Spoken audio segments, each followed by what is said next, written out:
పల్లకిలో పెళ్లి కూతురు సీరియల్ మా టీవీలో ప్రసారం అయ్యేది. చాలా ఫాస్ట్గానే కంప్లీట్ అయినప్పటికీ ఈ సీరియల్కి చాలామంది అభిమానులు ఉన్నారు. ఈ సీరియల్లో హీరో నేమ్ వచ్చేసి అభి. చాలా చక్కని పాత్ర పోషించాడు. హీరోయిన్గా యాక్ట్ చేసిన తిను పేరు వచ్చేసి శశిరేఖగా అందరినీ అలరించింది ఈ అమ్మాయి. ఇక హీరోయిన్ విషయానికి వస్తే హీరోయిన్ చాలా డబ్బున్న ఫ్యామిలీ నుండి హీరో ఫ్యామిలీకి వెళ్తుంది. హీరో మిడిల్ క్లాస్ అబ్బాయి అండ్ అలాగే బరువు బాధ్యతలు తెలిసి ఒకరిని ఎలా రెస్పెక్ట్ చేయాలి, పెద్దలకి ఎలా గౌరవం ఇవ్వాలి, ఇప్పుడు ఉన్న కరెంట్ టెక్నాలజీకి తన ట్రెడిషనల్ బిహేవియర్ని ఎలా మార్చుకోవాలి అన్ని ప్రతిదీ తెలిసి ఉన్న అబ్బాయి.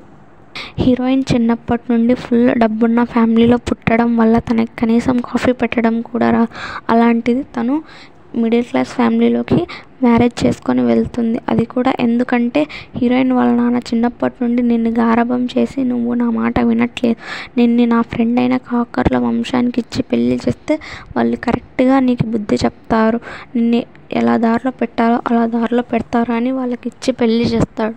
కానీ హీరోయిన్ ఇష్టం లేకుండానే హీరోని పెళ్లి చేసుకుంటుంది. కానీ హీరో వాళ్ళ ఫ్యామిలీ అంటే హీరోయిన్కి ఎంతో ఇష్టం.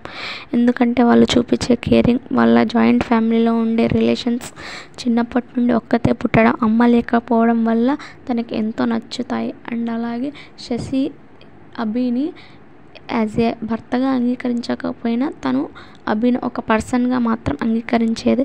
ఇక అభికి ఒక జూనియర్ అమ్మాయి ఎంతో క్లోజ్ ఫ్రెండ్గా ఉండేది. తను అభిని లవ్ చేస్తూ ఉండేది.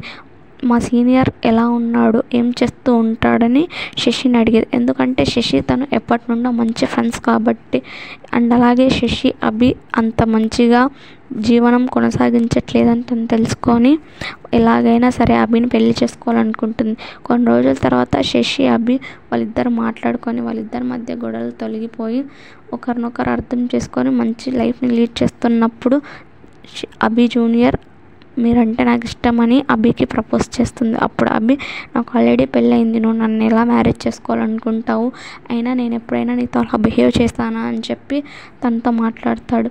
ఈ విషయం అంతా శశి వింటుంది. కానీ అలాగే అభి తన ఆన్సర్ ఇవ్వడాన్ని చూసి ఇంకా ఇంప్రెస్ అవుతుంది. కొన్ని అనుకోని పరిస్థితుల వల్ల శశిని అభి అపార్థం చేసుకుంటాడు. తనే ఒక చేయని తప్పు చేసిందనుకొని శశిని దూరం పెడతాడు. నువ్వు నా దగ్గరికి రావద్దు, నీ వల్ల అనవసరంగా ఎంతోమంది లైఫ్ స్పాయిల్ అయిపోయింది, నా చెల్లి నీ వల్ల ఎంతో బాధపడుతుంది అని చెప్పి శశిని దూరం పెడతాడు. శశి నువ్వు నన్ను అపార్థం చేసుకుంటున్నావు అభి అని ఎంత చెప్పినా వినడు. తర్వాత శశి వాళ్ళ చెల్లియే అభికి నిజం తెలిసేలా చేస్తుంది. అప్పుడు అభి సారీ శశి అని చెప్పి శశిని అర్థం చేసుకుంటాడు. ఇలా ఒకరినొకరు అర్థం చేసుకుంటూ వాళ్ళ లైఫ్లో వచ్చిన ప్రాబ్లమ్స్ని సాల్వ్ చేసుకుంటూ చాలా సక్సెస్ఫుల్గా వాళ్ళ లైఫ్ని లీడ్ చేస్తారు. అలా సీరియల్ ఎండ్ అవుతుంది. ఇలాంటి మరిన్ని అప్డేట్స్ కోసం మా ఛానల్ని సబ్స్క్రైబ్ చేసి లైక్ చేసి సపోర్ట్ చేస్తూ ఉండండి. Thank you friends.